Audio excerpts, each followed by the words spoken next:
Welcome back to the workshop. I'm Tyler, and today I want to talk about fidget spinners.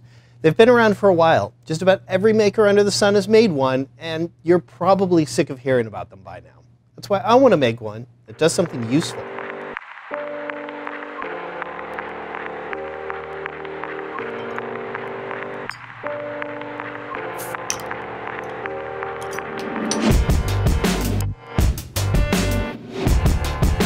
I'm basing my design off of this concept. I made this bottle opener out of 1/8 inch steel in my basic metalworking class at Tech Shop. The design is pretty simple. You drill out this radius on the drill press and then cut along this tangent on a bandsaw. Finally, you cut out this line on the bandsaw as well to form the hook that'll catch the bottle cap. Now, if I was any good with a bandsaw, I could cut out this design entirely by hand, but I'm not good with a bandsaw. That's why I'm going to be cutting this out of 1/4 inch aluminum on a CNC machine. But at least this way I can share my design files with you so you can make your own. I'm going to start out with the main radius of the bearing, which is 22 millimeters. Then I'm going to create an outer radius for the body of the spinner.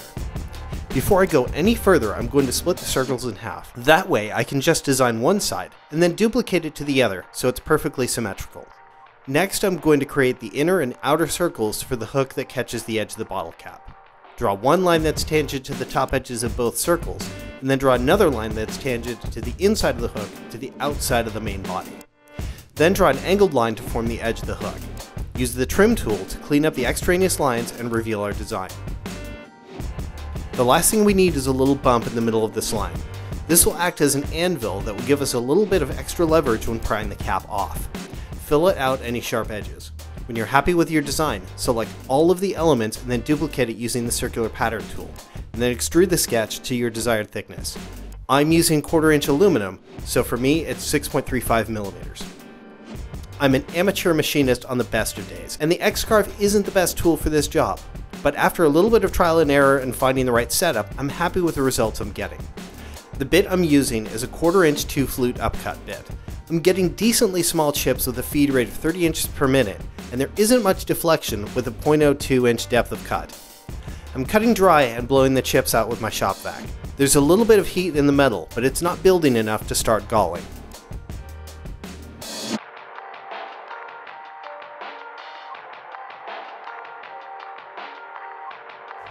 After cutting through the tabs, I'm taking a file to smooth them out, and then I hit it with some 220 grit on an orbital sander to give it a nice surface finish on the flat surfaces.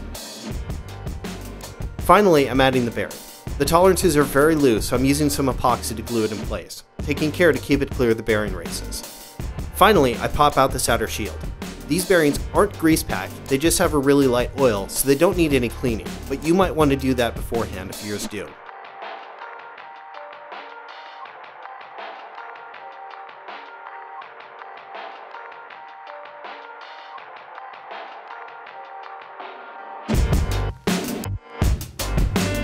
So this is a pretty high-tech way to make a fun and useful spinner, but this certainly isn't the only way.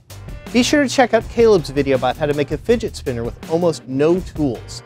But if you do want to make this one, check out the link right up there to get access to my Fusion 360 files, plus DXF and SVG files free to use in whatever CAD software you like.